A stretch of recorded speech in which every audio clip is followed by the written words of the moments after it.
इस video lecture में हम electromagnetic induction, Faraday law, Lenz law और vector form of Faraday law के बारे में पढ़ेंगे। तो सबसे पहले हम इलेक्ट्रोमैग्नेटिक इंडक्शन के बारे में जान लेते हैं। इलेक्ट्रोमैग्नेटिक इंडक्शन क्या होता है और इसी इलेक्ट्रोमैग्नेटिक इंडक्शन पे आपका फैराडे लॉ बेस्ड है। तो इलेक्ट्रोमैग्नेटिक इंडक्शन होता है the phenomena of production of induced current due to the change of magnetic flux linked with circuit is called electromagnetic induction. आपके फ्लक्स के कारण के चेंज के कारण कोई करंट या कोई वोल्टेज जनरेट होता है तो वो इंड्यूस करंट या इंड्यूस ईएमएफ कहलाता है। यहाँ पे आप देख सकते हैं एक सर्किट है और एक मैग्नेट रखा है जो कि सर्किट के आसपास चल रहा है या फिर सर्किट इसके आसपास मूव कर रहा है। उसके कारण जो चेंज ऑफ फ्लक्स होगा उससे जो करंट जनरेट होगी सर्किट में उसे हम इंड्यूस करंट कहेंगे। और ये गैल्वेनोमीटर दिया गया है। गैल्वेनोमीटर का काम यहाँ पे है कि वो कैलकुलेट करता है कि करंट फ्लो हो रहा है कि नहीं हो रहा है, करंट की कितनी करंट फ्लो कर रही है उसको यहाँ पे आप नहीं कैलकुलेट कर सकते। उसके लिए आपको एमीटर की आवश्यकता होती है। यहाँ पे हमें केवल देखना है कि करंट जनरेट हो रहा है कि नहीं हो रहा है। और फ्लक्चुएटिंग फ्लक्स को जनरेट करने के लिए या तो आप मैग्नेट को मूव करा दीजिए या फिर इस सर्किट को मूव करा दीजिए। अब जो फैराडे लॉ है वो ऑस्ट्रिच नाम के एक डेनिश साइंटिस्ट थे, उन्होंने ये प्रपोज किया था a current carrying conductor generate the magnetic field. तो ये डेनिश साइंटिस्ट ने ये प्रिंसिपल दिया था। तो फैराडे जो कि एक ब्रिटिश साइंटिस्ट थे उन्होंने इसका इन्वर्स दिया। उन्होंने क्या कहा कि अगर हम किसी मैग्नेटिक फील्ड को फ्लक्चुएट कराते हैं तो सर्किट में अगर क्लोज सर्किट है तो उसमें करंट जनरेट होती है। यही आपके Faraday law of electromagnetic induction कहलाते हैं। इसमें फैराडे ने दो लॉ दिए थे। अब देख लेते हैं। Faraday law of electromagnetic induction consist to law. First law describes the induction of EMF in the conductor and second law qualifies the EMF produced in the conductor। तो दोनों लॉ को वन बाय वन देख लेते हैं।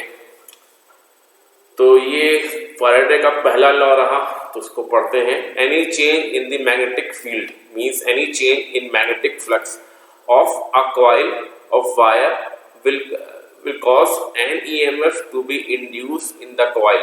The EMF induced is called induced EMF, and if the conductor circuit is closed, the circuit will also circulate. The current will also circulate through the circuit. ये current है, थोड़ा सा spelling mistake यहाँ पे कर दी गई है। And this current is also called the induced current। जबकि सेकंड लॉ क्या कहता है? It states that the magnitude of EMF induced in the coil is equal to the rate of change of flux that linkage with the coil. The flux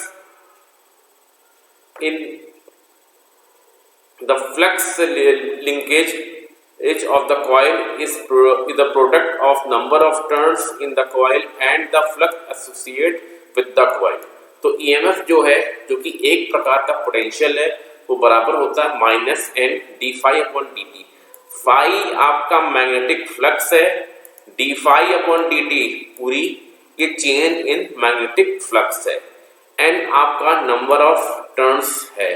ठीक है। अगर circuit simple circuit बना हुआ है तो एन की value 1 के बराबर होता है। अगर इंडक्टर के तरीके से है तब आपको एन की डिफरेंट वैल्यू मिलेगी। माइनस साइन ये शो करता है डायरेक्शन ऑफ ईएमएफ। ईएमएफ की डायरेक्शन आपके मैग्नेटिक फील्ड की डायरेक्शन के अपोजिट है, तो नेगेटिव साइन उसको रिप्रेजेंट करता है। इसी के एक्सटेंशन में एक लेंज नाम के साइंटिस्ट थे, यूरोपियन साइंटिस्ट, इन्होंने लॉ दिया है।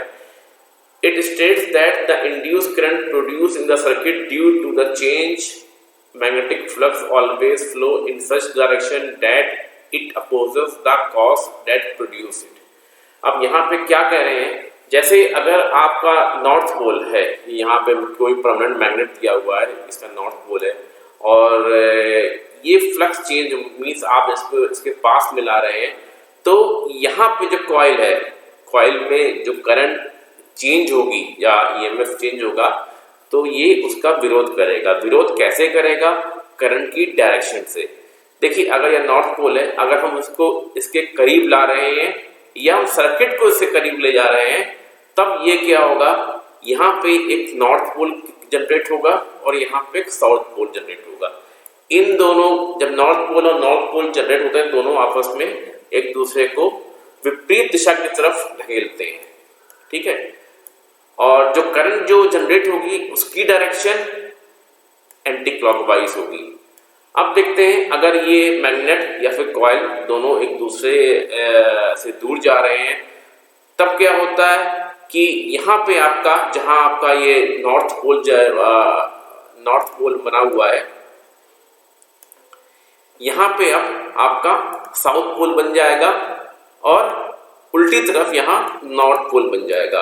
अब साउथ और नॉर्थ पोल बनने से ये तात्पर्य है कि ये किसी भी चेंज का विरोध कर रहे हैं और जो भी चेंज हो रहा है उसको खत्म करने के लिए साउथ और नॉर्थ पोल ये बन रहा है। जब साउथ और नॉर्थ पोल बनेगा तो ये दोनों आपस में अट्रैक्ट करेंगे। तो यही आपका एक लेंज लॉ है। लेंज लॉ क्लोज सर्किट्स के लिए ही ट्रू है। अब vector form of Faraday law पढ़ लेते हैं।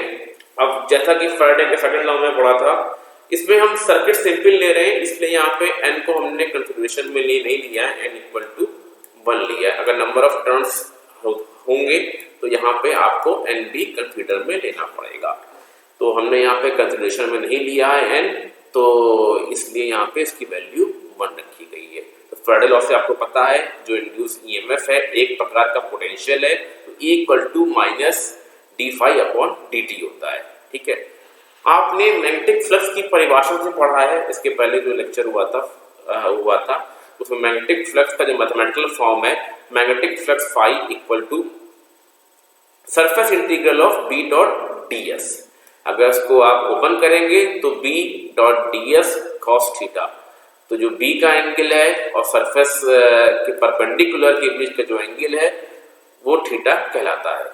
तो हम रखेंगे फिर इसमें फाई की वैल्यू को, अगर रखा तो d/dt ब्रैकेट में सरफेस इंटीग्रल ऑफ B.ds है। हमने इसको अंदर मूव कराया तो ये B के साथ अटैच हो गया, तो क्या होगा, E = surface integral of dB/dt ds।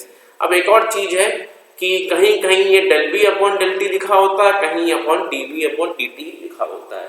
देखिए, बीएससी में और क्लास 11-12 में आपका जो चेंज है, जो आपकी मैग्नेटिक फील्ड का चेंज है, केवल टाइम के साथ ही कंसिडरेशन में किया जाता है। अगर हम किसी एक पैरामीटर के अगेंस्ट में डिफरेंशिएशन कर रहे हैं, चाहे ऑर्डिनरी करें या पार्शियल डिफरेंशिएशन करें, दोनों की वैल्यू सेम आती है। अगर v की डिपेंडेंसी मान लीजिए लेंथ पे या किसी और फैक्टर पे डिपेंड करती, तब यहाँ पे हमें जो पार्शियल डिफरेंशिएशन लेना पड़ता, क्योंकि यहाँ पे केवल टाइम के साथ आपको निकालना है, चाहे आप पार्शियल करिए या ऑर्डिनरी करिए, दोनों का रिजल्टेंट सेम आता है। तो यहाँ पे आप देख सकते हैं, ये इसको मिटा देते हैं,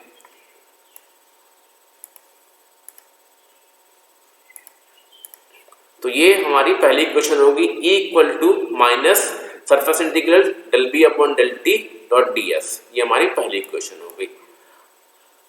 अब आपको पता है जो induce EMF in the electric field mathematically कैसे दिया जाता है, EMF = line integral of E.dl। यहाँ पे V होता है, जैसे मैंने पहले ही बताया था। तो EMF एक हिसाब का पोटेंशियल है, तो आप इसको इस मैथमेटिकल एक्सप्रेशन से में भी कंसीडरेशन में कर सकते हैं। अब हमने दोनों का सेम EMF का एक टर्म है, तो दोनों को हमने बराबर इक्वेट कर लिया। तो क्या होगा, E.dl = -dB/dt.ds, ठीक है। ये आपका वेक्टर है, ध्यान रखिएगा, ये दोनों भी वेक्टर हैं, यहाँ पे छूट गया है, दोनों भी वेक्टर हैं, ठीक है। अब मैंने क्या किया, यहाँ पे जो LHS है, ये LHS है, LHS में मैंने स्टोक्स थ्योरम्स को अप्लाई कर दिया। तो स्टोक्स थ्योरम का यूज क्या होता है? स्टोक्स थ्योरम आपका लाइन इंटीग्रल के टर्म को सरफेस इंटीग्रल में या सरफेस इंटीग्रल के टर्म को लाइन इंटीग्रल में कन्वर्ट करता है। तो मैंने इसी का यूज किया, line integral of E dot D L equal to curl of E dot S. ठीक है, ये इक्वेशन बन गई आपकी। अब मैंने इसको इक्वेशन 4 का जो रिजल्ट आया है यहाँ पे, उसको मैंने यहाँ पे उसको पुट कर लिया। तब क्या होगा? Surface integral of curl of E dot D S equal to minus surface integral of D B upon D T D S, दोनों को इक्वेट किया तो curl of E equal to minus D B upon D T. ठीक है, ये आपकी Maxwell की equation आ गई, मैक्सवेल की इक्वेशन है और इसको हम मैक्सवेल फैराडे इक्वेशन भी कहते हैं। तो नेक्स्ट लेक्चर में हम एम्पियर लॉ और इसके एप्लीकेशंस के बारे में पढ़ेंगे। Thank you.